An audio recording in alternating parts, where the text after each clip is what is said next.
Hello po sa ating mga listeners. Ako po muli ang inyong narrator, Miss Yvonne. Magbabasa po tayo muli ng panibagong kwentong pag-ibig.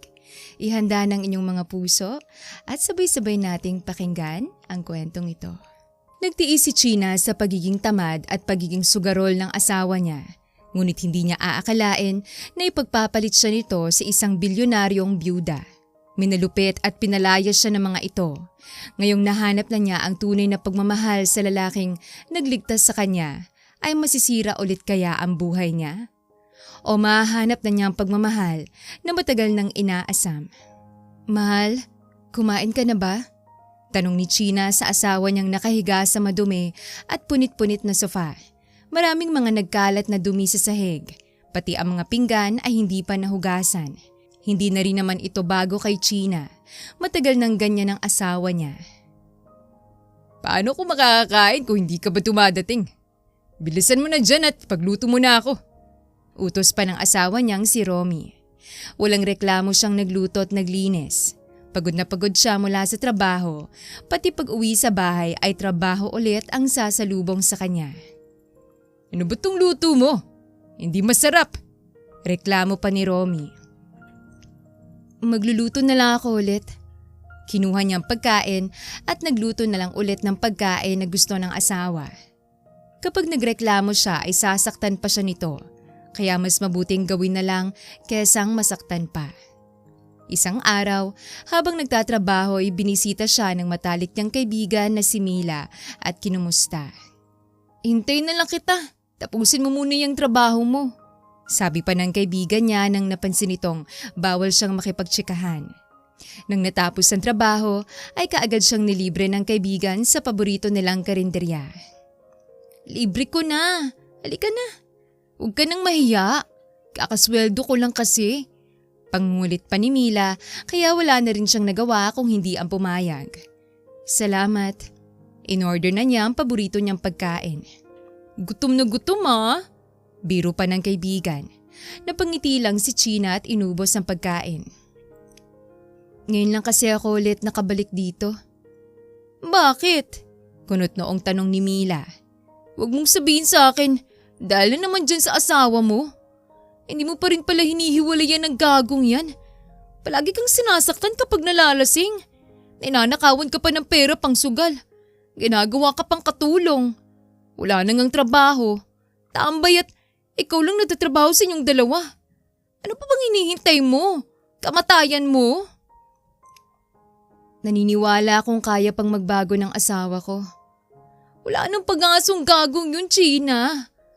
Maaari naman, kaya kitang palabasin sa kulungan pero hindi kita kayang buhayin kung namatay ka. Lumaban ka naman. Alam mo, sana matauhan ka at malaman mo kung ano nga bang worth mo. And hindi mo deserve yan. Paninermon pa sa kanya ni Mila. Hinayaan lang niya ang kaibigan na sermonan siya.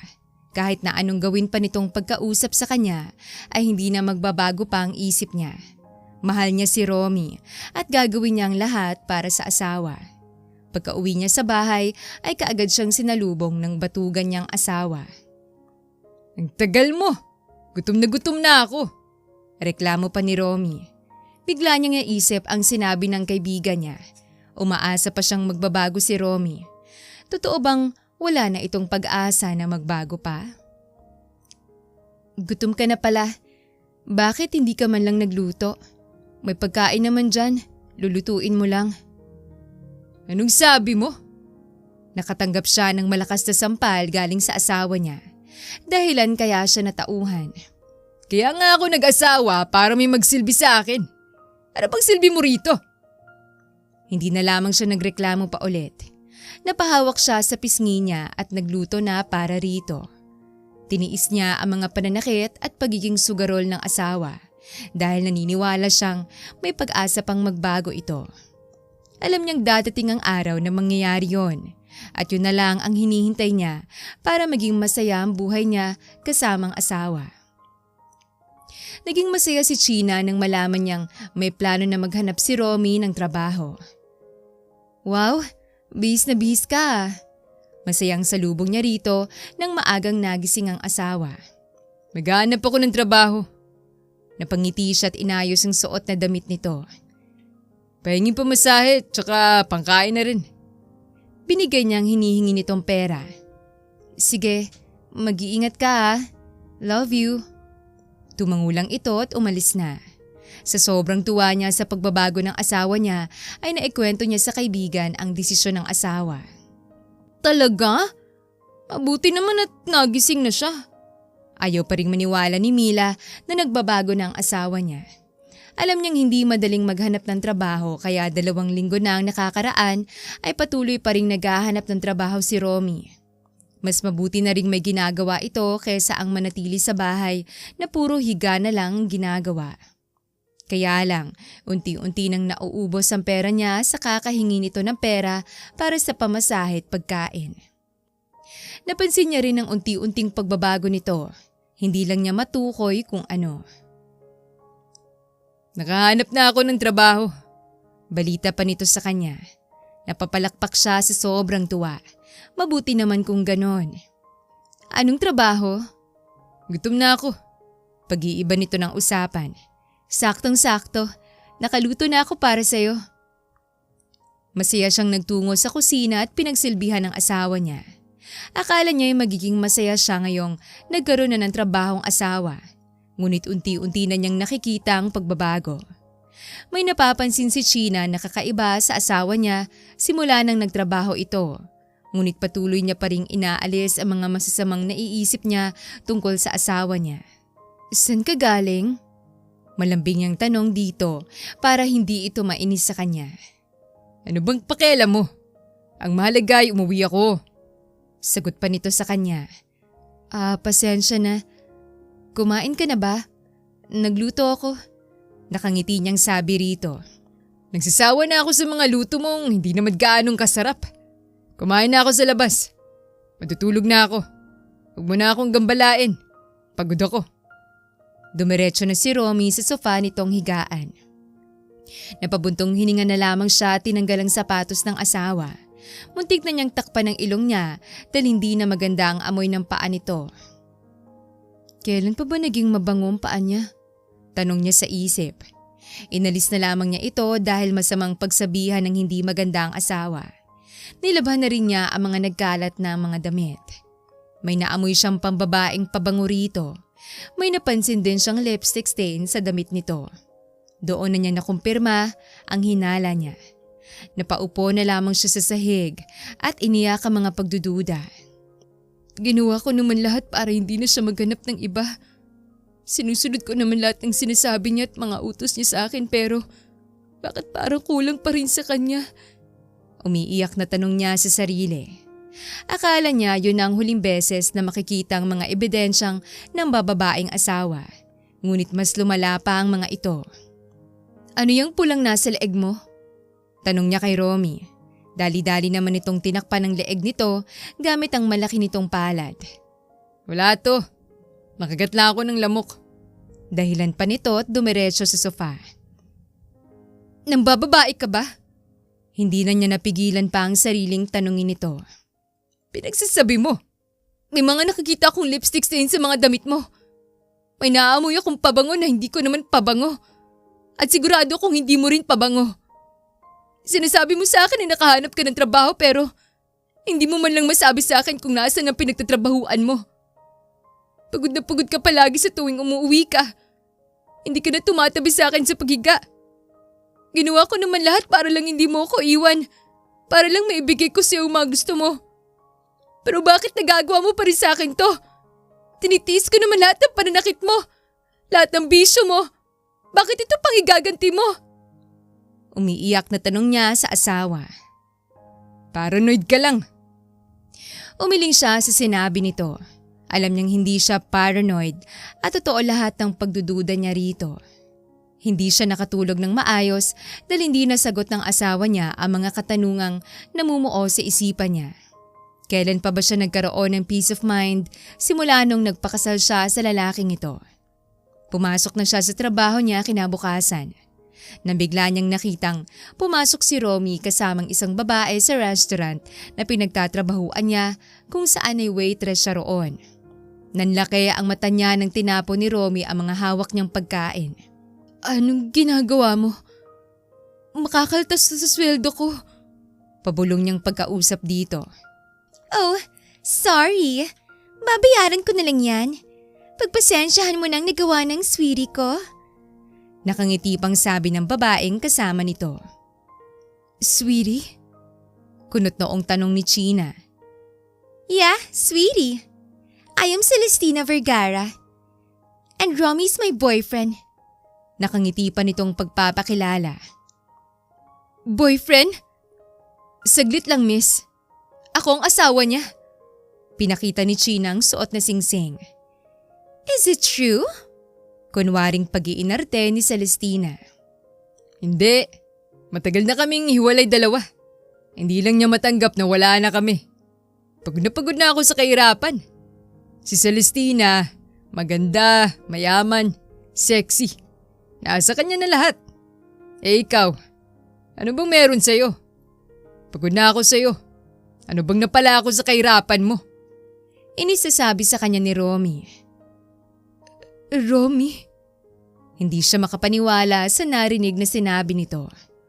Napaiyak na lamang si China. Napatingin sa kanila ang lahat ng customers na para bang nag-e-enjoy ito sa napanood. Habang umiiyak si China ay bigla na lamang siya binuhusan ng wine ni Celestina at malakas na sinampal, dahilan kaya napaupo siya sa sahig. Hanggang waitress ka na lang habang buhay! Natatawa pa nitong pangiinsulto sa kanya. Hanggang sa umalis ang dalawa ay nanatili siyang nakayuko at umiiyak. Hindi alam kung anong gagawin. Sa kahihiyan at sa pagtataksil sa kanya ng asawa niya. Oh my God, China! Anong nangyari? Kaagad na lumapit sa kanyang kaibigan niya. Tumigil nga kayo sa pagkuha ng video. Ididemanda ko kayong lahat. Malakas na sigaw pa ni Mila. Hinila siya ng kaibigan niya patayo at umalis na roon. Dinala siya nito sa apartment nito. Anong nangyari? Pabulong na tanong nito sa kanya. Nambababae siya. Wala sa sariling sagot niya rito. Yung walang kwenta mong asawa? May pumatol sa taong yun? Mas tanga pa pala sa'yo. Natatawa pa nitong sabi pero nang makitang malungkot niyang mga mata ay nagseryoso ito. Magpasalamat ka dapat sa babaeng yun. Dahil ninakaw niya sa'yo yung good for nothing na asawa mo. Anong pangalan ng babae? Nalaman mo? Celestina Vergara. Vergara? Gagi! Seryoso? Gulat na gulat pa na sabi ni Mila. Bakit? Kilala mo siya? Hindi mo kilalang Vergara, China. Wow! Mga bilyonaryong mga yan. Tapos yung si Celestina Vergara, asawa yan ng lalaking kakamatay lang. Nasa kanya lahat ng mana ng Vergara. Seryoso? Pinagpalit ka sa bilyonaryong byuda? Hindi makapaniwalang tanong pa ni Mila. Nang nalaman niyang mayaman ng babae ay tila nanliit siya sa sarili niya. Wala siyang laban doon at mas naintindihan niya kung bakit siya pinagpalit. Kasalanan naman talaga niya kung bakit sila naghihirap ngayon. Mabuti na lang talaga't wala pa kayong anak. Hindi ko ma-imagine ang hirap mo. Dagdag pa ni Mila. Matagal na niyang pangarap na magkaanak. Hindi lang sila ganon ka-active ng asawa niya. Kaya pala, dahil may iba itong babaeng kinakama. Hindi ko naman kasi masisising byuda na yun kung bakit nga inagaw sa'yo si Romy. Talaga namang may itsurang asawa mo. Napakabatugan lang at napaka-red flag. Hindi ko talaga alam kung bakit natiis mo pang taong yun, no? Sa bahay ng kaibigan niya muna siya natulog. Ayaw niyang makitang asawa niya dahil mas lalo lang siyang masaktan pa. Kinabukasan ay maaga siyang nagising para maghanda. Papasok ka? Humihikab pa na tanong ni Mila. Kailangan kasi. Kahit na para siyang pinapatay sa sakit ng puso niya ay wala siyang karapatang magpahinga. Hindi naman siya mayaman. Ang isang araw niya sa pagtatrabaho ay kasya na yon para makakain ng 3 beses sa isang araw. Pagkapasok niya sa trabaho ay napansin niya ang kakaibang tingin sa kanya ng mga katrabaho niya. Alam naman niya ang dahilan dahil sa nangyari kahapon. Pinapatawag ka ni boss. Salubong pa sa kanya ng isa sa mga kasamahan niya. Tumango siya't dumiretso kung nasaan ang boss nila. Ito na ang huling sweldo mo. Kinagtas ko na yan sa mga gamit at mga pagkain na nasayang kahapon dahil sa gulong sinimulan mo. And you're fired. Patapon na binigay sa kanya ang pera. Kaagad niya naman itong kinuha sa sahig dahil sayang din yon. Bakit mo ko tatanggalan ng trabaho, sir? Yun lang naman ang unang beses na nangyari yun dahil sa akin. Ngunit wala siyang narinig na kahit na anong sagot mula sa boss nila. Wala na rin siyang choice kung hindi ang umalis doon. Napakunot ang noo niya nang makita niya si Celestina na nakangiting nakatingin sa kanya. Ngayon alam na niya kung bakit siya nawalan ng trabaho. Sinubukan niyang lapitan si Celestina ngunit may umawat sa kanya. Ang kapal ng mukha mo! Inago mo na nga sa akin ang asawa ko! Ginamit mo pa ang connection mo para mawalan ako ng trabaho? Ano bang ginawa ko masama sa'yo para ganito ay ganti mo? Hindi niya napigilan pa ang mga luha. Ngunit tumawa lang ito. Kaagad naman siyang pinaalis sa restaurant para hindi na siya makagawa pa ng gulo. Nang umuwi siya sa bahay niya ay naabutan niya ang mga gamit niya na nasa labas ng bahay. Anong nangyayari? Takang tanong niya at sinubukang pumasok sa loob, ngunit hinarang siya ni Romy. Bakit nasa labas ng mga gamit ko? Pinapalayas na kita sa bahay na to. Pinapalayas? Baka nakakalimutan mong akong nagbabayad sa lahat ng bayarin sa bahay na to. Bakit ako pinapaalis mo? Ano bang nangyayari sa'yo, mahal? Kaya naman kitang patawarin. Ibalik natin yung dati. Kakalimutan ko na nangyari to. Please, tama na to. Tinulak niya ito at pumasok siya sa loob ng bahay niya. Matutupad ko na ang gusto ko na mawala sa kahirapan na to. Pinangako sa akin ni Celestina na magpapakasal kaming dalawa. Kaya pirmahan mo na ang annulment natin. Para mapulang bisa ang kasal nating dalawa. Hindi naman talaga kita mahal. Isa ka lang namang babae na habol ng habol sa akin kaya pinatulan ko. Wala akong choice nang magpakasal tayo. Kaya please, ibigay mo na sa akin to. Pakiusap ni Romy sa kanya. Napaiyak na lamang si China. Hindi niya aakalain na desperadong-desperado si Romy na makaalis sa pagkakahawak niya. Sige, pero kukunin ko muna ang pera ko. Pinirmahan niya munang annulment paper. Nagtungo siya sa silid at hinanap ang perang inipon niya. Ngunit wala na siyang makita pa. Binalikan niya si Romy sa sala. Nasaan ang pera ko? Bago pa makasagot si Romy ay pumasok si Celestina. She's still here? Matari pa na tanong ng babae. Paalis na siya. Tara na. Umalis ka na. Nang napansin ni Romy na wala siyang balak na umalis, ay hinila siya nito at tinulak palabas. Gina! Biglang dumating ang kaibigan niya at tinulungan siya sa pagtayo. Uy! Ikaw na lalaki ka? Wala kang karapatan na tratuhin ng ganyan ng kaibigan ko. Dahil wala ka namang ginawa para maging mabuting asawa sa kanya. Mas mabuti na rin tong ng babae ka. Dahil hindi na niya kailangan pang magtiis sa lalaking katulad mo. Hindi na alam ni China kung anong gagawin niya. Wala na siyang trabaho. Binigyan pa siya ng bad record kaya may hirapan siyang makahanap pa ng trabaho. Ninakaw pa ni Romy ang mga naipon niyang pera. Paano na siya mabubuhay nito? Ayaw niya namang umasa sa kaibigan niya dahil marami itong mga kapatid na pinapaaral.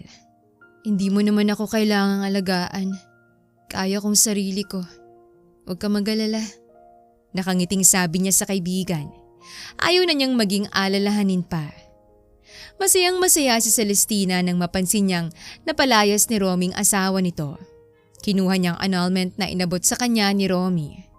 Good boy! Tinapik niya ang ulo nito na parang aso. Pinasundan niya pa rin si China para siguraduhin na hindi na ito manggugulo pa sa kanya. Ngayong hindi na siya kabit dahil maghihiwalay din naman ang dalawa, kaya hindi masisira ang pangalan niya. I really love toying you. Nakangiting sabi niya kay Romy. Dahil sa magandang itsura ni Romy kaya nagka-interes siya sa lalaki, kaya gagawin niya ang lahat para mapasa kanya lang ito, na walang kahit na sinong kahati. Nakaramdam siya ng selos kay China dahil natikman din ito kung gaano kagaling ni Romy sa kama. Nasira ko ng buhay niya, kaya sigurado akong Wala nang makakabalik pa kay Romy. Sabi ni Celestina sa isip niya. Masaya siyang kasama si Romy at napalayas ang asawa niya. Mas masaya siya ngayong nalaman na naghihirap si China. Habang mahimbing na natutulog si Romy sa tabi niya, ay nakatanggap siya ng tawag kaya lumayo na muna siya roon. Siguraduhin mo lang na importante to. Malamig na sabi niya sa taong tumawag. Buntis si China at papunta na siya dyan para sabihin kay Romy. Sagot sa kanya ng informant. That girl? Pinatay na niya ang tawag. Mahigpit ang paghawak niya sa cellphone. Malakas siyang napasigaw at tinapon ang cellphone na hawak niya. That bitch! Tinapakan niyang cellphone na basag na sa sahig. Kinuha niyang extra phone niya at may tinawagan. Unang ring pa lang ay sinagot na nito. Kill the baby inside her womb! Pinatay na niya ang tawag pagkatapos yung sabihin. Sino yun? Tanong bigla sa kanya ni Romy. Gising ka na pala? Malambing na tanong niya rito. Oo. May narinig lang akong kalabog. Ayos ka lang ba? Lumapit sa kanya si Romy at naglambing. Napatingin siya sa ginawa nito at humalik sa kinakasama. Ilang araw na ang lumipas, ngunit wala pa rin siyang balitang nakuha mula sa mga inutusan niya. Napatingin si Celestina sa labas nang makarinig ng pagkulog. Habang umiinom ng wine, ay nakatingin lang siya sa cellphone niya na nasa mesa. Wala siyang narinig na balita mula sa inutusan niya. Wala rin naman siyang nakikitang China na nagpaparamdam pa kay Romy.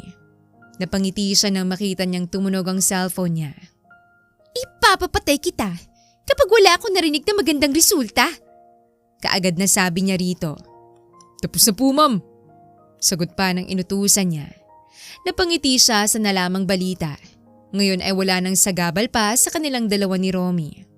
Ngayong nalaman na niyang nagtagumpay ang utos niya, naglakad na siya pabalik sa silid at tumabi ng higa kay Romy. Wala nang sagabal pa sa buhay natin. Hindi mo na siya mababalikan pa. Ginagawa ko na rin ang paraan ng annulment niyong dalawa. Wala nang reason pa para balikan ng babaeng yon. Sa akin ka na. Sa akin ka lang. Hinaplos niya ang pisngi ng natutulog na si Romy. Ramdam ni China ang hapdi ng tiyan niya. Malakas ang buhos ng ulan. Hindi niya kilala kung sino ang mga taong nambugbog sa kanya. Nakahiga siya sa isang madilim na kalsada. Hindi nga niya alam kung bakit siyang target ng mga tao na yon. Kapit ka lang kay mama, baby ah. Pagkausap niya sa tiyan niya. Nalaman na lamang ni China na 5 weeks na pala siyang buntis. Gustuhin man niyang sabihin kay Romy, ngunit pinigilan siya ng kaibigan niya. Kaya hindi na natuloy ang binabalak niya. Naganap na lamang siya ng matutuluyan. Ngunit bigla na lamang siyang hinarang ng 5 lalaki at pinagbubog siya. Sinubukan niyang tumawag ng tulong, ngunit wala na siyang lakas pa na sumigaw. Tulong? Sinubukan niyang tumayo nang makita niyang may paparating na isang sasakyan. Mabilis na napaprenong sasakyan nang makita siya. Sorry, ayos ka lang ba? May isang matangkad na binata na lumabas sa kotseng yon. Anong? Tulong? Please, tulungan mo ako. Yung baby ko. Umiiyak na pagsaklolo niya rito. Nanlaki ang mata ng lalaki at napatingin sa dumudugo niyang hita. Saka siya nito tinulungan at dinala sa malapit na ospital. Nang nagising siya ay nasa tabi pa rin niya ang lalaki. Tumayo ito at lumabas nang makita siyang gising na. Ilang saglit lang nang dumating ang doktor. Yung baby ko? Tanong niya rito nang natapos na ito sa pag-check sa kanya. Mahigpit ang kapit ni baby sa'yo, miss. Pero kailangan mo pa rin mag-ingat. Dahil sa susunod na mangyari ulit yon, baka hindi na kayanin ng anak mo. Sagot sa kanya ng doktor. Salamat po. Pasalamat niya sa doktor bago ito umalis. Napako naman ang tingin niya sa lalaking nakaupo sa gilid. Salamat. Pasalamat niya rito. Tumangulang ito sa kanya at hindi maalis ang tingin. Palihim niyang kinapa ang pisngi niya dahil baka may dumi pala siya roon kaya ito tingin ng tingin sa kanya. Saka pumasok ulit sa isip niya ang mga gamit niyang daladala. Excuse me. May nakita ka bang mga gamit nung Nakita mo ako nung gabing yun? Tanong niya sa binata. Yeah, pero basa lahat ng damit mo. Tumatangong sagot nito. Napakagatlabi na lamang siya. Bahala na. Malalabhan pa naman yung mga basa.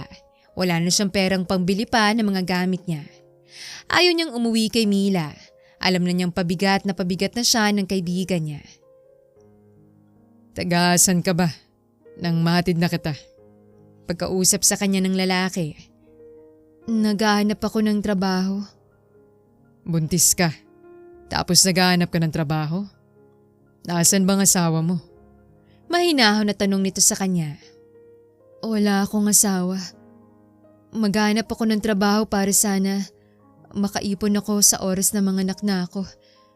Wala kasing tumatanggap sa akin dahil sa pangit na record ko. Nahihiya niyang sagot dito.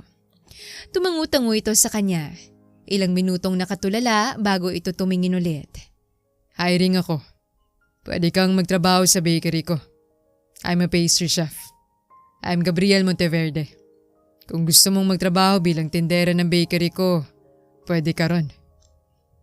Talaga po? Hindi siya makapaniwala sa offer nito. I'm China Ramirez. Tumangulang ito sa kanya at nakipag-shake hands. God, I forgot to tell you. Napakurap si China sa gulat nang marinig ang magandang pagsalita nito ng Ingles. Tila inaakit siya sa bawat pagbigkas nito. Mas lalo itong nagiging sexy pakinggan dahil sa malalim nitong boses. Ano? Nasa probinsyang bakery ko. Naayos lang ba sa'yo na doon ka magtrabaho? Nag-isip muna siya ng ilang minuto bago sumagot. Mas mabuti na rin sigurong lumayo-layo. Baka mapalaki niya ng maayos ang anak niya roon sa probinsya.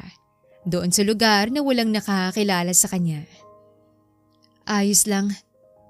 Ilang araw bago siya dinischarge ay dumiretso na kaagad sila pabiyaheng probinsya. Panay ang pagsilip niya kay Gabriel habang nagdadrive ito. Ang malalaki nitong mga braso, ang moreno nitong balat at ang maganda nitong itsura. May nakasama naman siyang gwapo sa bahay niya dahil hindi naman niya itatangging gwapo naman talaga ang ex-husband niya. Pero kakaiba ang karisma ni Gabriel na para bang wala pa itong ginagawa ay naaakit ka na sa kanya. Ako ba ang pinaglilihian mo? Tanong sa kanya ni Gabriel habang ang atensyon ay nasa daan pa rin. Napatikim siya at napaiwas ng tingin sa sobrang kahihiyan.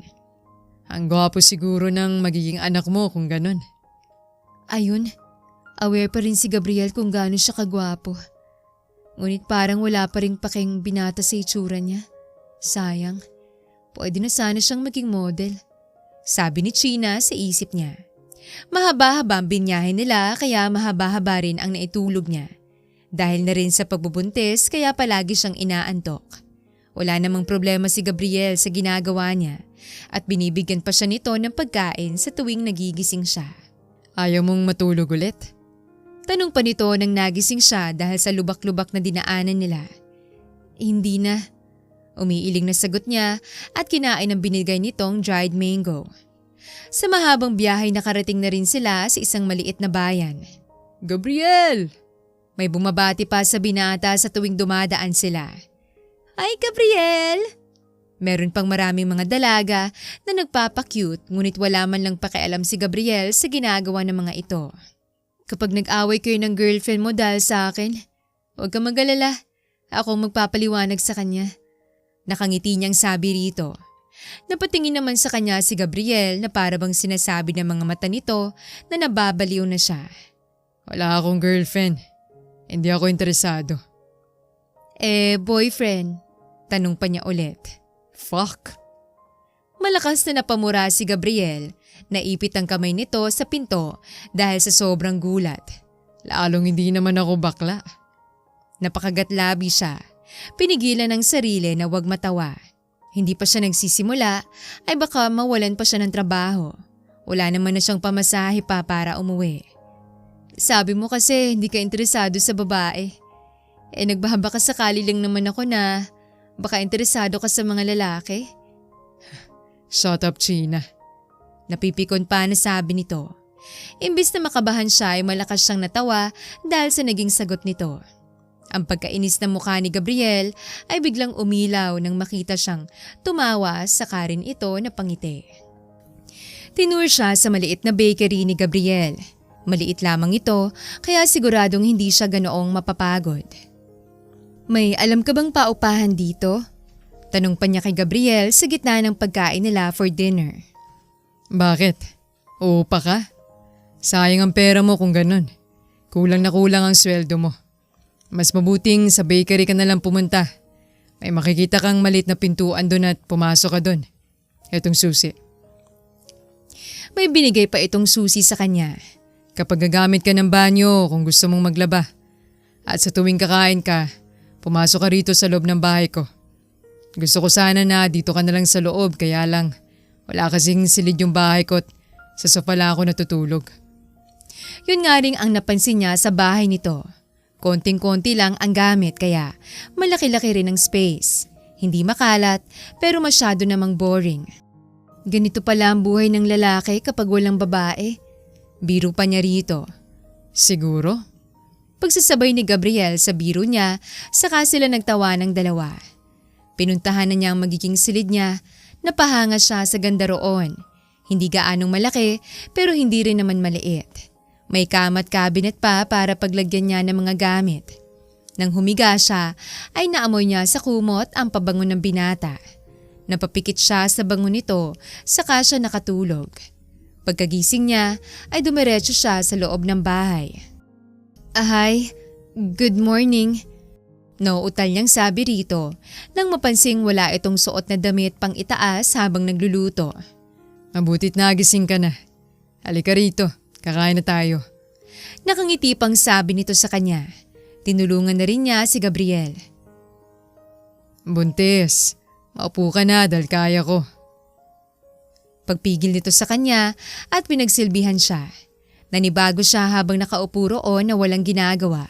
Dahil nasanay siyang siya ang gumagawa ng lahat ng gawain. Salamat.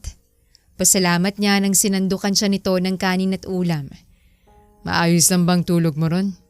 Kung merong bagay ron na hindi ka komportable, sabihin mo lang sa akin at nang maalis at mabago ko.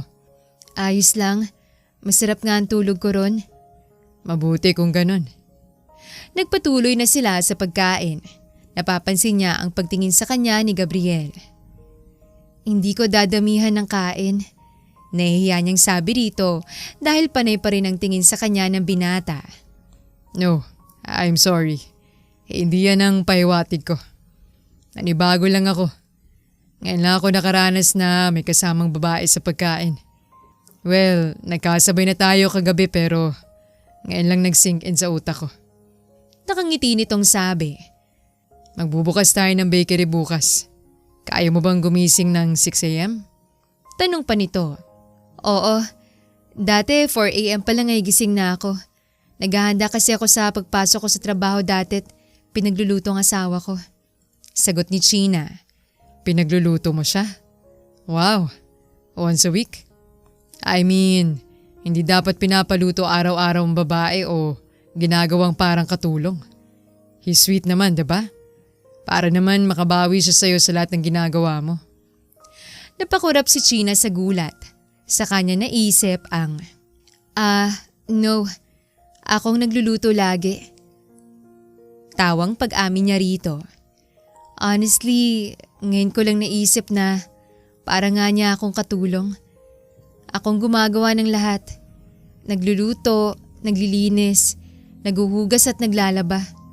Sa tuwing umuwi ako galing sa trabaho imbis na paglalambing ng asawa kong sumalubong sa akin ay ang makalat na bahay pa. Hindi pa siya tumatayo sa hinihigaan niya. Ganun pa rin ang pwesto niya nung umalis ako sa trabaho. Sobrang dumi ng kusina. Pati pinagkainan niya hindi niya nahugasan kaya natatambak sa lababo. Hinuhugasan ko lang to sa tuwing umuwi ako.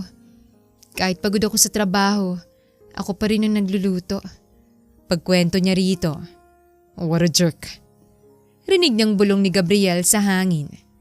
Mahina siyang natawa at pinigilan ng sarili na maiyak nang maalalang kinahihinatnan niya simula nang naging mag-asawa silang dalawa ni Romy.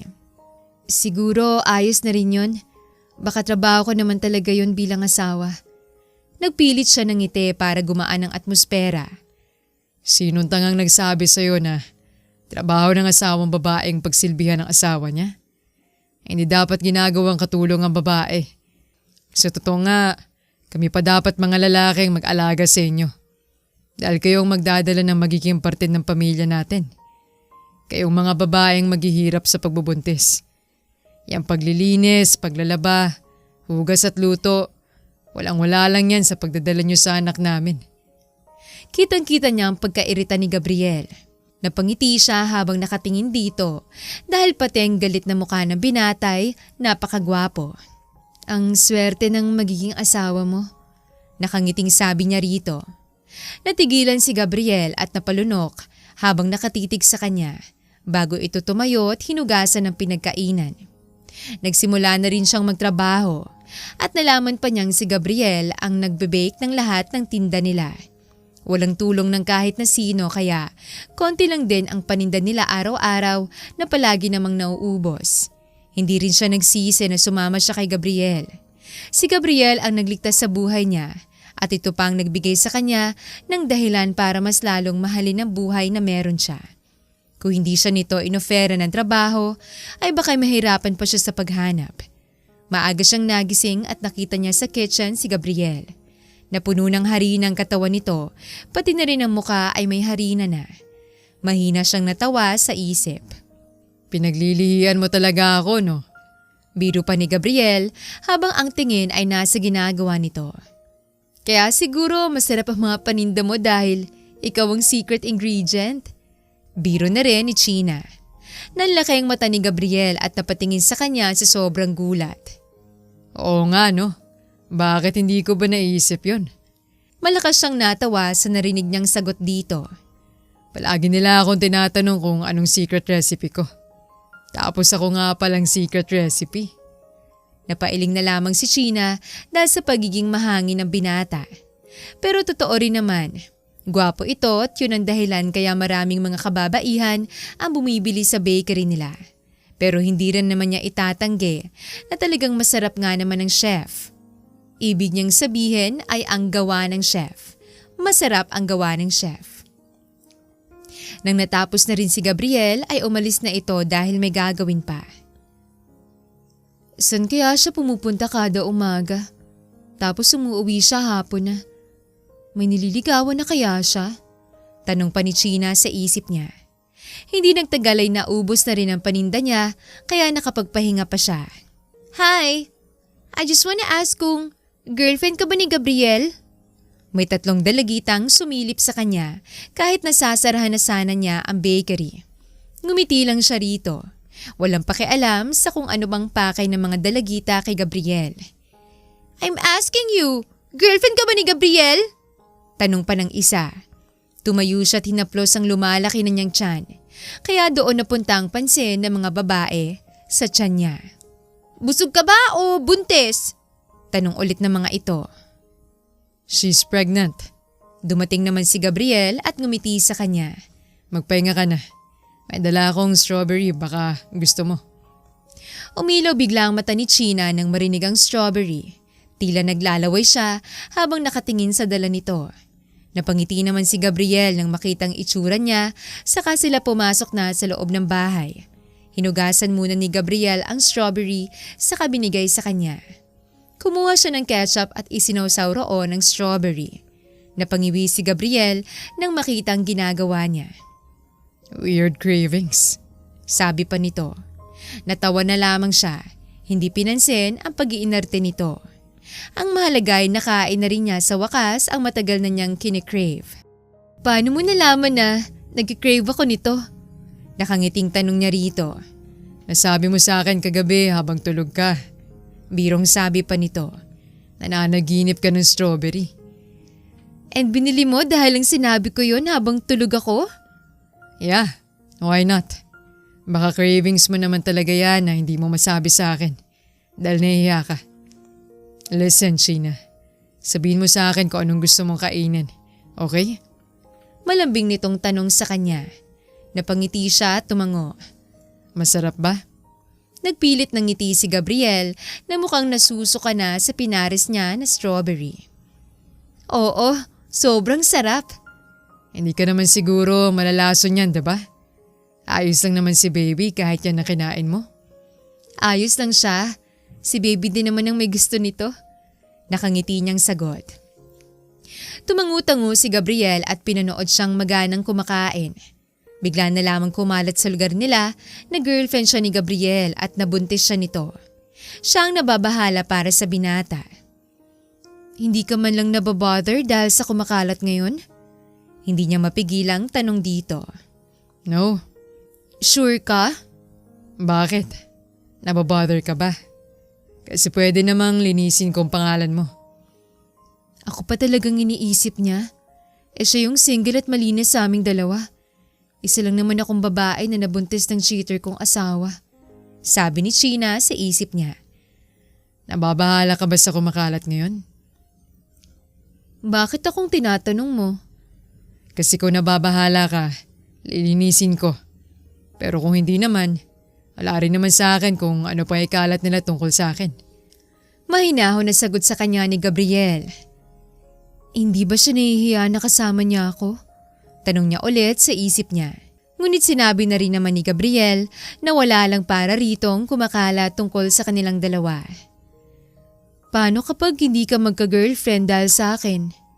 Mahinang natawa si Gabriel hanggang sa unti-unti itong napatawa ng malakas. Yan pa talaga ang iniisip mo, buntis. Huwag mo nang alalahanin yan. Wala pa sa isip ko mga ganyan. Nakangiti nitong sagot. Hindi niya mapigilan ang maiyak habang nakatingin kay Gabriel. Siya lang ang lalaking nagtrato sa akin ng tama ng mabuti. Sabi ni Sheena sa isip niya. Bakit ka umiiyak? Nag-aalala nitong tanong. Hormones lang. Tinuyo na niya ang luha niya. Hindi niya aakalain na magtatagal siya sa poder ni Gabriel. Unti-unti na rin siyang nakakaipon para sa panganganak niya. Kahit na malayo pa naman ang due date. May nirecommend din si Gabriel sa kanya na OB-GYN para ma-check kung healthy ba ang baby niya. Hindi na rin nilinis ni Gabriel ang kumakalat na chismis dahilan kaya iniisip ng marami na mag-asawa silang dalawa. Tapos ka nang magbihis. Magpapacheck up tayo sa OB-GYN mo.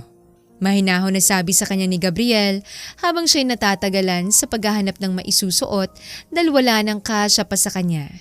Nang napansin ni Gabriel na wala siyang balak na lumabas ay pumasok ito sa silid niya. Nagulat pa ito nang makitang wala siyang suot na pang-itaas na damit at tanging bra lang. Ayos ka lang ba?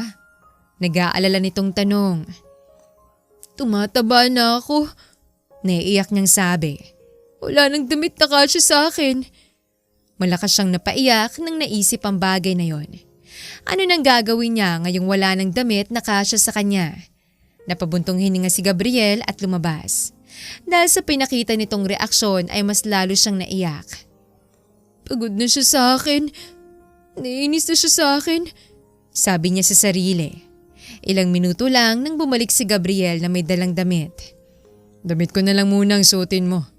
Tapos bibili na lang tayo ng damit mo kapag tapos na ang check-up. Tahan na, huwag ka nang umiyak. Lumapit sa kanya si Gabriel at tinuyo ang mga luha niya. Normal lang yung katawan mo dahil may baby dyan sa tiyan mo. Hindi naman siya pangit tingnan. Ang ganda-ganda mo nga eh.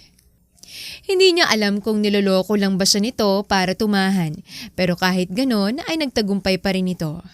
Sinuot niya munang malaking t-shirt ni Gabriel at bumiyahe na sila patungong clinic ng OB-GYN niya.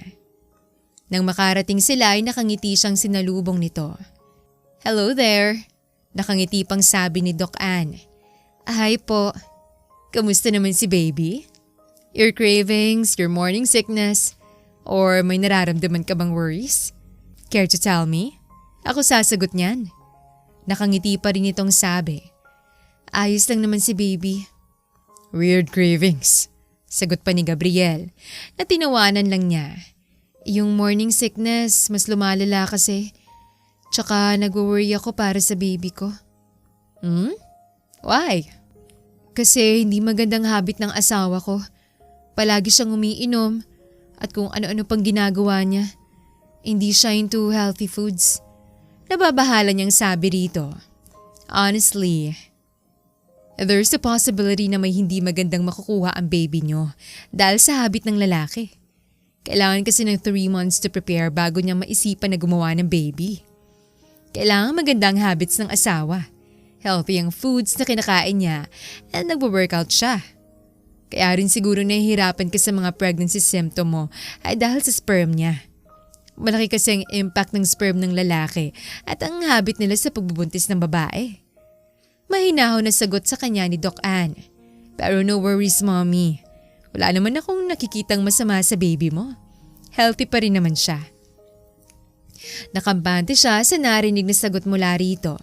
Wow, kinig na kinig ah. Nagtitake notes ka? Biro pa ni Doc Ann kay Gabriel. Yeah, hindi ko alam na malaki palang impact naming lalaki sa pagbubuntis ng babae. Sa quality ng sperm namin at sa habits namin. Manghang sagot pa nito. Kaya kailangan mo ng 3 months to prepare. 3 months lang naman. Madali lang yan. Tumangutango naman si Gabriel. Nang makita niyang tensyon between Doc Ann at Gabriel, ay nakaramdam siya ng kirot sa puso niya. Ngunit wala naman siyang karapatan dahil hindi naman niya pagmamayari si Gabriel. Higa ka na po, Mrs. Nakangiti nitong sabi at sinimula na ang pag-check sa kanya. Malaki-laki na rin ang tiyan niya dahil 5 buwan na rin siyang buntis. Matagal-tagal na rin at mahabang panahon na simula nung sumama siya kay Gabriel para mamuhay ng simple sa probinsya. At ngayon lang siya nakaramdam ng peace sa tanang buhay niya. Kaya nagpapasalamat siya na si Gabriel ang nakakita at tumulong sa kanya nung gabi na yon. Pagkatapos ng check-up niya ay hindi maalis ang tingin ni Gabriel sa ultrasound. Totoo nga, may baby sa tiyan mo. Parang bata nitong sabi kaya hindi niya mapigilang matawa sa kakyutan nito. Walang mall dito pero meron namang shop na may mga tindahan ng damit. At original siya kaya huwag kang mag-alala. Nag-drive na si Gabriel pagkatapos itong i-display ang ultrasound niya sa kotse nito na para bang proud father ang datingan. Huminto sila sa isang shop at tinulungan na siya ni Gabriel sa pagpili. Nagdalawang isip pa siya kung bibili ba dahil napakamahal pa naman ng mga paninda na nakikita niya. Ayos lang pala sa akin ang mga damit ko ron. Nehiyang sabi niya rito. Bakit? Napakunot ang noo ni Gabriel habang nakatingin sa kanya. Pumili ka lang. Ako naman magbabayad. Mas lalong ayaw niyang pumili. Ngayong si Gabriel naman palang magbabayad. Ang dami na nitong nagawa para sa kanya. Come on, pumili ka na. Hindi ako katulad ng ex mo. May proud na ngiting nakaukit pa sa labi nito. Napakurap siya sa gulat saka siya napangiti. Kasi in the first place, hindi naman ito kailangang ikumpara ang sarili kay Romy dahil walang-wala si Romy kay Gabriel. Nang napansin ni Gabriel na hindi siya pumipili, ay ito na ang pumili ng damit para sa kanya. Pagkatapos nilang mamili ng damit, ay nag-grocery na muna sila. Kumuha ka lang ng gusto mo. May nirecommend si Ann, diba, tungkol sa milk mo? Anong pangalan nun? Kaagad na hinanap ni Gabriel ang gatas na para sa buntis. Ito rin ang nagtulak ng cart para hindi na siya mahirapan. Magdahan-dahan ka lang sa paglalakad Baka madulas ka. Pagkatapos nila roon ay umuwi na rin sila. Pinaupo siya ni Gabriel sa sofa at ito na ang nag-ayos ng lahat ng pinamili nila. Kaya ko naman. Malaki na ang tiyan mo, buntis. Huwag kang pabida dyan. Natawa na lamang siya sa naging sagot nito. Tinupi na lamang niya ang mga damit na binili ni Gabriel. Nang natapos na si Gabriel, ay lumuhod ito at hinilot ang paa niya. Anong ginagawa mo? Sabi nila maganda raw hilutin ang paa ng buntis. Nakangiti pa nitong sagot. Dahil sa paghilot nito, ay nakatulog siya dahil sa gaan ng pakiramdam. Nagising siya ay nasa silid na siya. Nagtungo siya sa kusina para uminom ng tubig. Ngunit napansin niyang umiilaw ang taas. Walang second floor ang bahay ni Gabriel pero ang alam niya ay sa bubong tumatambay si Gabriel. 3 a.m. na? Hindi pa rin ba siya matutulog? Tanong niya sa sarili. Nagdala siya ng pagkain at nagtungo sa taas. Hindi rin naman siya nahirapang umakyat dahil maayos naman ang hagdan patungo roon. Shit! Gina! Nanlaki ang mata ni Gabriel nang makita siya. Napatigil ito sa pag-inom at inalalayan siya. Thank you. Umupo na siya sa tabi ng kaninang inuupuan nito. Hindi mo dapat ginagawa yon. Paano kapag nahulog ka? Hindi naman ako nahulog. Nakangiti niyang sagot dito. Madaling araw na. Umiinom ka pa rin? Hindi ako makatulog. Sagot nito. Palagi pa tong nangyayari? Dahil ba inago ko sa yung silid mo? Of course not. Kaagad na sagot nito. May insomnia ako. Nahirapan akong makatulog. Kaya hindi ko na pinagawa ng silid ang bahay na to kasi wala rin namang silbi. Kasi hindi naman ako natutulog. Tapos nagtatrabaho ka sa umaga? Kunot noong tanong niya rito. Natutulog ako sa umaga. Nakangiti nitong sagot. Ibig mong sabihin? Kaya ako umaalis kada umaga pagkatapos kong magluto. Ay dahil nagtutungo ako sa doktor ko para makatulog ako. Dahil pati sleeping pills ay hindi na rin gumagana sa akin. Ayaw kitang iwan dito sa gabi kasi mag-isa ka lang. Zero crimes naman ang lugar na to pero ayoko makampante dahil baka may mangyari pang masama sa'yo. Sagot ni Gabriel. Huwag mo na akong isipin. Hindi mo naman ako responsibilidad. Napatingin sa kanya si Gabriel at umiling. Wala itong sinabi pero may sinasabing mga mata nito. Hindi ka dapat nagpupuyat. Tara na. Tumayo na si Gabriel at ihahatid sana siya sa silid niya. Ngunit nanatili siyang nakaupo roon. Marami akong gustong itanong sa'yo. Dahil sa sinabi niya ay umupo ulit ito sa tabi niya. Tulad ng? Crush mo si Doc Ann? Hindi na niya napigilan pang tanungin ito. Natigilan pa si Gabriel saka malakas na natawa. Mapapatay ako ni kuya kung ganyan. Asawa ng kuya ko si Ann. Sister-in-law ko siya. Ano pang tanong mo? Mahinahon itong pagkausap sa kanya. Bakit mo ako dinala rito? I mean, bakit mo ako inofera ng trabaho? Bakit nang bait-bait mo sa akin? Hindi naman tayo magkakilala. Nagandahan ako sa'yo. Sagot ni Gabriel. Ano? Mahinang natawa si Gabriel sa sariling sagot nito. Totoo yun. Nagagandahan ako sa'yo. Nang nalaman kong buntis ka at single, parang gusto kitang tulungan. Hindi dahil maganda ka ha. Maganda ka naman talaga pero hindi yan ang totoong dahilan talaga. Gusto kitang tulungan. Parang pakiramdam ko kasi pinapahirapan ka ng mundo. Kahit na wala ka namang ginawang masama. Pakiramdam ko magandang nasa loob mo. Hindi ako uncomfortable nang makita kita. Kasi ayoko talaga sa mga babae. May trauma ako sa kanila. Nung bata kasi ako, nabastos ako ng isang matandang babae. Oh, ano ka ngayon?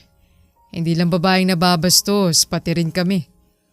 Dahil dyan kaya ako nagka-insomnia.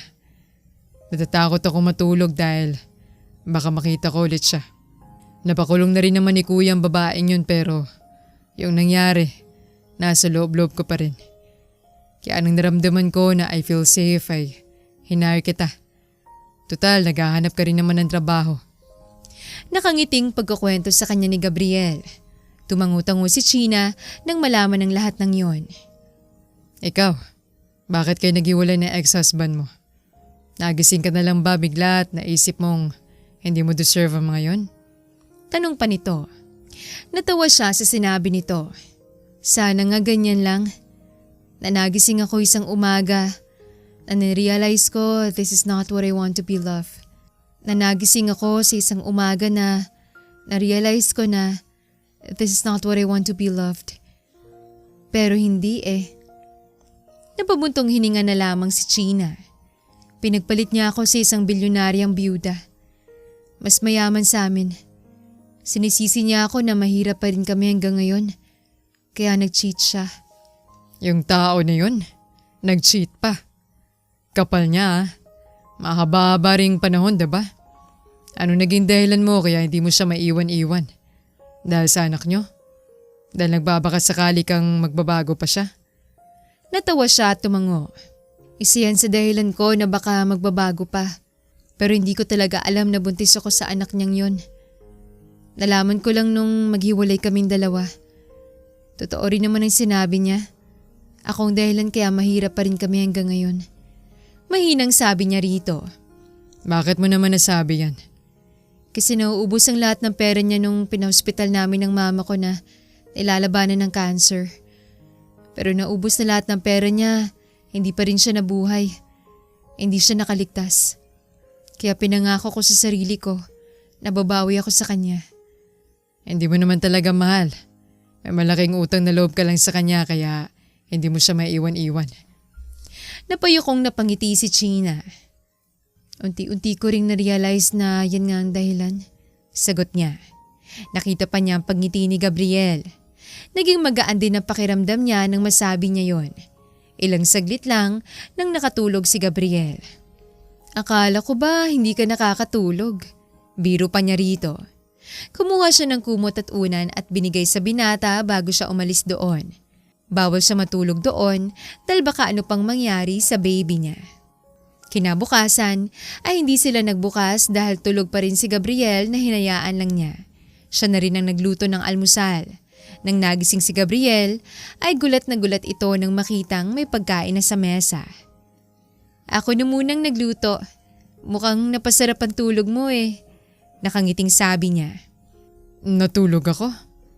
Hindi makapaniwalang sabi ni Gabriel. Nakatulog ako. Sa sobrang tuwa nito ay tumakbo ito palapit sa kanya at niyakap siya. Ay baby, nakatulog ako. Pagkausap pa nito sa tiyan niya. Naging magkaibigan na silang dalawa simula noon. Naging maayos na rin ang tulog ni Gabriel at naging maayos naman ang buhay ni China kasamang binata. Hindi na niya naisip pa ang mga nangyari sa kanya noon. Nakalimutan na niya kung ano nga bang naging dahilan kung bakit hindi sila magkasama ni Gabriel. Si Gabriel ang nagparamdam sa kanya na hindi niya deserve ang nangyari sa kanya. Na dahil hindi niya maiwan-iwan si Romy, kaya ang tadhana na mismong gumawa ng paraan para mabitawan niya ito. Sama ka? Saan? Family dinner kasi namin. Baka gusto mo lang namang sumama. Nahihiya pa nitong sabi. Family dinner? Ikaw na ngang nagsabi, family. Hindi ako pwede dyan. Si kuya nag-invite sa'yo. Bawal tanggihan yun. Natawa siya sa pagbabanta nito kaya sumama na rin siya kahit na nahihiya siya. Si Doc Ann, ang kuya ni Gabriel, si Gabriel at siya lang ang naroon.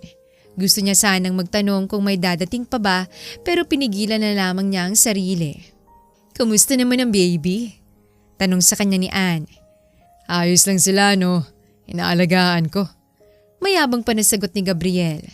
Naiilang si China sa paraan ng pagtingin sa kanya ng kuya ni Gabriel na para bang binabasa nito pati kaloob-looban niya. Tigilan mo na nga kakatitig sa kanya. Tinatakot mo siya sa kapangitan mo. Biro pa ni Gabriel sa kuya niya. Tumigil ka nga, Gian. Sabi pa ni Ann. Pagpasensyahan mo na. Gumagana kasing pagiging pulis niya kaya siya ganyan. Ikaw pala ang binabahay nitong bunso namin. Nagsalita na rin si Gian. Natawa bigla si Ann sa sinabi ng asawa nito. Wala ka talagang preno. Siniko ni Ann si Gian. Kailan kayo magpapakasal? Po? Hindi niya po ako nabuntis. Kaagad na pagtanggi ni China. Alam ko. Kahit na hindi sa kanya yung bata. Halata namang tanggap na tanggap niya yan. Tukoy nito sa lumalaki na niyang tiyan. Napatingin siya kay Gabriel.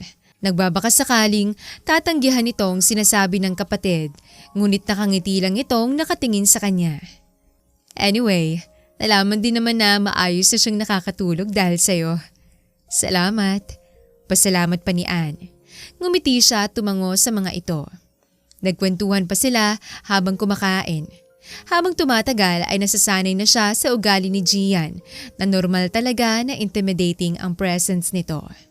Sa kabilang banda, hindi makapaniwala si Romy na pinagpalit niya si China kay Celestina. Unti-unti siyang nagsisisi sa ginawa niyang pag-iwan sa asawa niya. Ngunit wala siyang nagawa dahil approve na ang annulment nilang dalawa. Sino yung lalaki? Tanong ni Romy nang makita niyang may lalaking lumabas sa silid nito. Nothing. Nakangiting sagot ni Celestina. Napapansin niya ring may iba-ibang lalaki na pumupunta sa bahay ni Celestina na para bang ginagawa lang siya nitong laruan. Ito na sigurong karma niya sa ginawa niya kay China. Are you cheating? Hindi na niya mapigilan pang tanong dito. Cheating? Malakas na natawa si Celestina sa naging tanong niya. Baka nakalimutan mo? We're both cheating from your loser wife. Naging loser lang siya dahil pinatulan niya ako. Pagtatanggol niya kay China, dahilan kaya nagalit si Celestina. Lumapit ito sa kanya at sinakal siya. Hindi man lang siya makalaban. Ang yabang-yabang mo. Isa ka lang namang tambay na pinulot ko sa kanto. Madiing sabi nito. Patulak siya nitong binitawan. Napahawak na lamang siya sa leeg niya.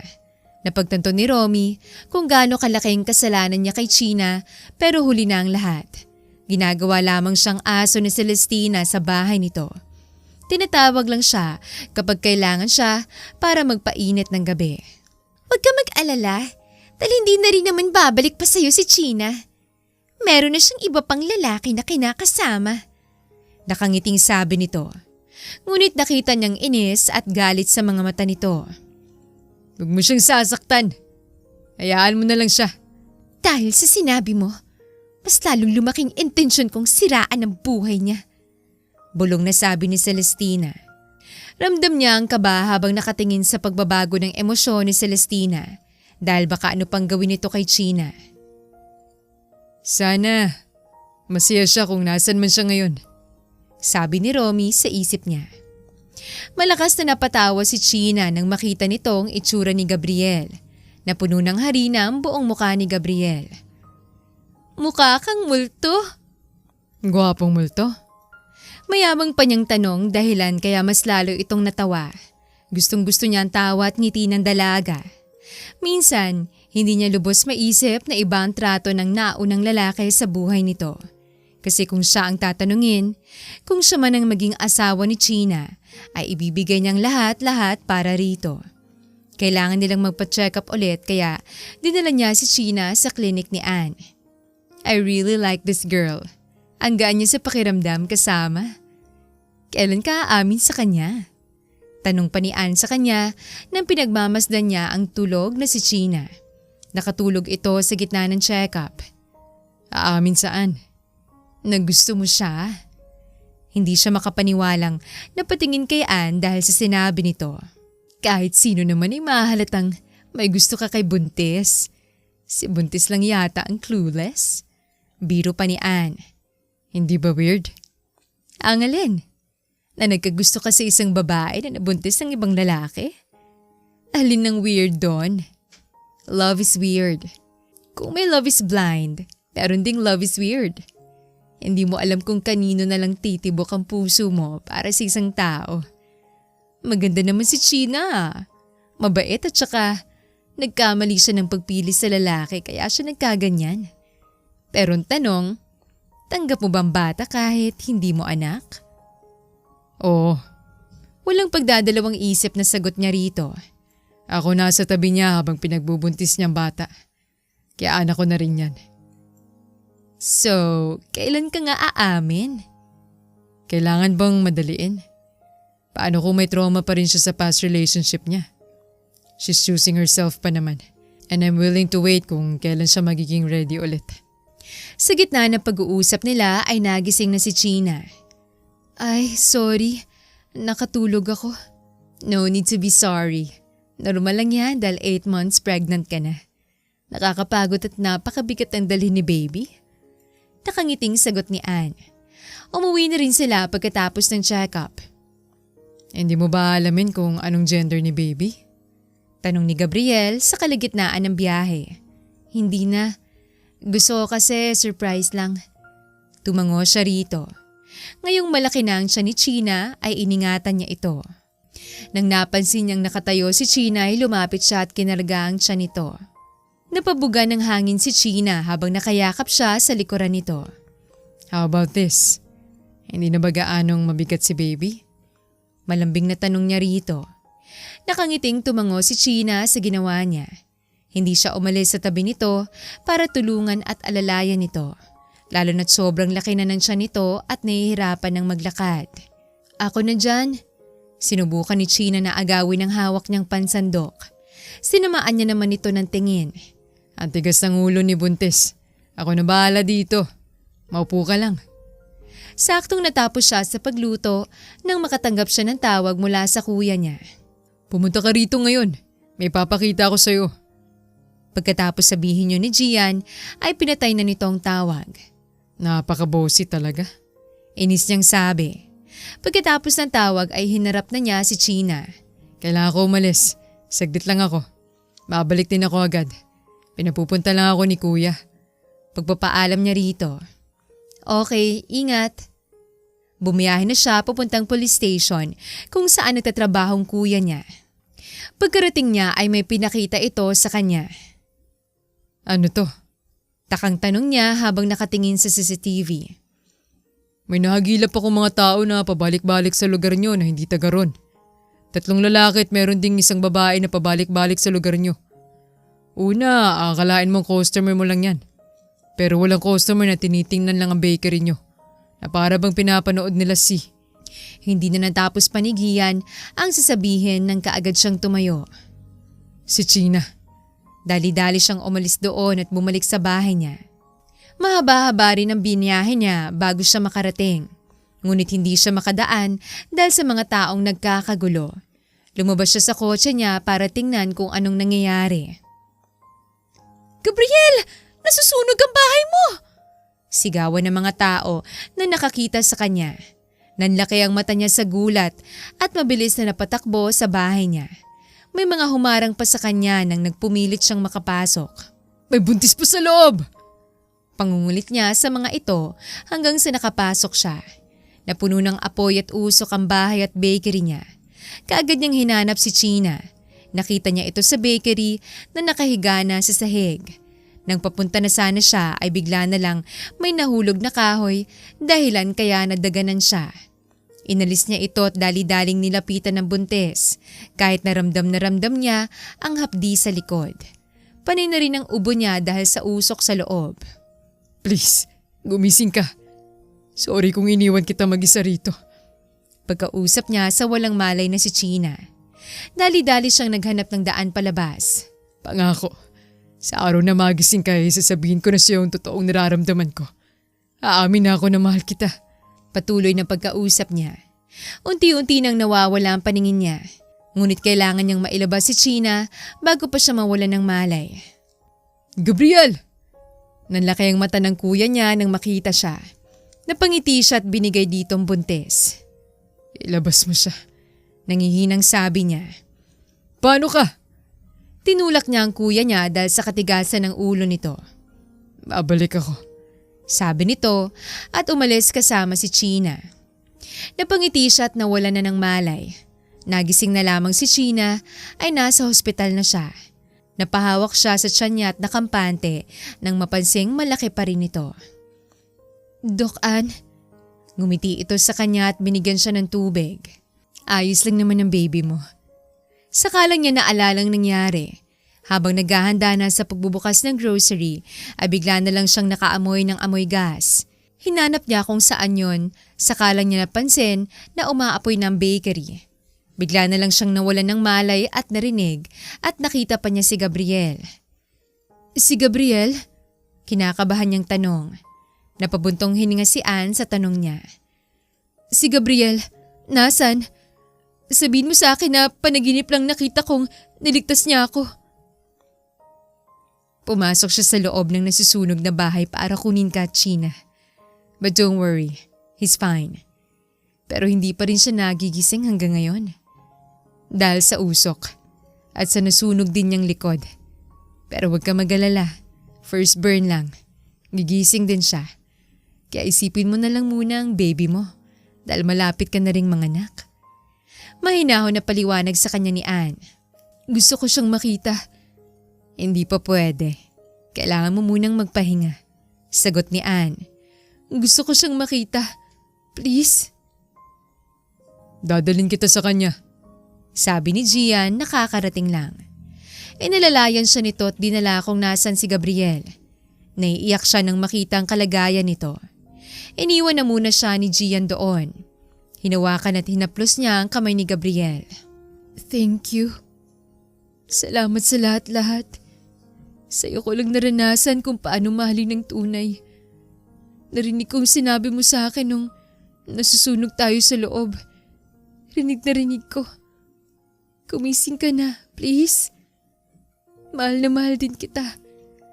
Umiiyak niyang sabit, hinalikan ng kamay nito. Ilang saglit lang ay pumasok si Gian at may pinakitang video sa kanya. Sigurado akong kilala mo sila. Sino sila? Pagbabayarin ko sila sa ginawa nila sa kapatid ko. Sino sila, China? Seryosong tanong sa kanya ni Gian. Mas lalo siyang naiyak nang makita niya si Celestina.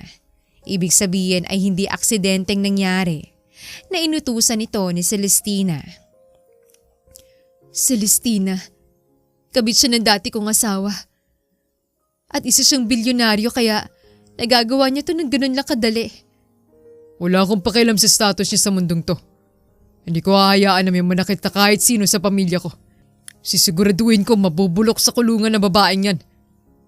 May sasabihin pa sana siya, ngunit nang makita niyang galit sa mukha ni Gian ay hindi na niya natuloy. Gusto niya sana sabihin na baka makalaya rin si Celestina dahil sa yaman nito. Ngunit nagulat na lamang si China nang makita niyang mabilis na aksyon ni Gian. Napakulong kaagad nito si Celestina at si Romy. Isang linggo na rin ay hindi pa rin nagigising si Gabriel. Nakakatakot galitin ng asawa ko. Biro pa sa kanya ni Ann nang makita nito ang gulat sa mga mata niya. Hindi lang yon ang nalaman niya. Nalaman niya rin kung gaano kayaman ng pamilya ni Gabriel. Akala niya isa lang itong ordinaryong taong katulad niya. Ngunit mas mayaman pa pala ito kay Celestina. Gusto niyang makausap si Celestina. Gusto niyang malaman ang dahilan kung bakit nito yon nagawa. I wanna kill you. Ngunit nagpapakahero pa ang bago mong lalaki. Yan lang ang narinig niyang sagot dito. Napadisappoint siya. Akala pa naman niya ay may dahilan nito kaya nito yon nagawa. Pero napakamakasarili at walang kabuluhan lang lahat ng yon. Sunod niyang binisita ay si Romy. China. Umiiyak na lumapit sa kanya si Romy. Nalaman ko kay Celestina ang tungkol sa anak natin. Sorry. Magbabago na ako. Pangako. Patawarin mo na ako. Umiling lamang si China. Pasensya ka na. Pero iba na ngayon ang mahal ko. Please, kahit ito lang ay gawin mo para sa akin. Huwag mo na kaming guluhin ng anak ko.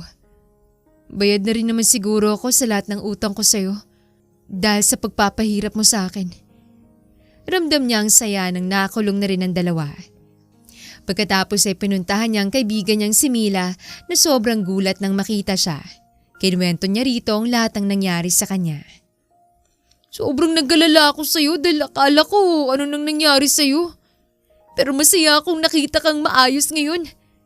Hindi ko pa nakikita ang Gabriel na kinakwento mo pero ramdam ko nang mabuti siyang tao. I'm so happy for you. Hinaplos ng kaibigan niya ang pisngi at niyakap siya. Pagkatapos niyang makipagkwentuhan kay Mila ay bumalik na siya sa ospital. Pagkabalik niya sa ospital ay hindi siya makapaniwala sa naabutan niya. Gab! Masaya siyang lumapit sa binata at niyakap ito. Hi, I miss you. Malambing nitong sabi. Thank God, you're awake. Umiiyak niyang sabi rito. I love you. Natatakot ako. Dahil baka hindi ko na masabi pa sa'yo yan. May pinakitang singsing sa kanya si Gabriel. Napangiti siya at kaagad na sinuot ang singsing na ikinagulat nito. I love you. Lumapit siya rito at hinalikan. Ngunit napatigil siya nang ramdam niyang tila may humihilab sa tiyan niya. Pumutok na ang panubigan mo. Kalmadong sabi ni Ann. Habang si Gabriel naman ay nataranta nang makitang nahihirapan siya sa sakit ng tiyan niya. Kahit nakagigising pa lang nito ay sumama pa rin ito sa pagpanganak niya sa bata. Hindi naging madali pero lahat ng sakit at hirap ay biglang nawala nang marinig niya ang pag-iyak ng anak niya. It's a girl! Nakangiting anunsyo ni Ann. Napangiti siya nang humalik si Gabriel sa noo niya. Rest ka muna. Thank you sa paglabas ng anak natin na safe. Napaiyak siya sa narinig na sinabi nito.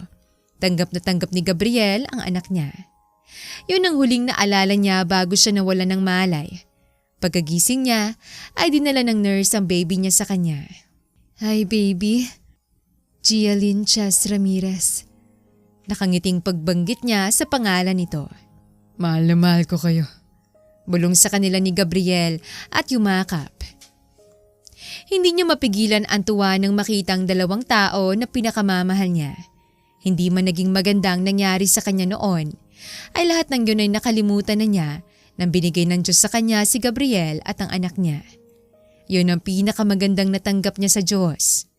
Ang lalaking mamahalin siya ng buo at ang anak niya. Wala na siyang hihilingin pa.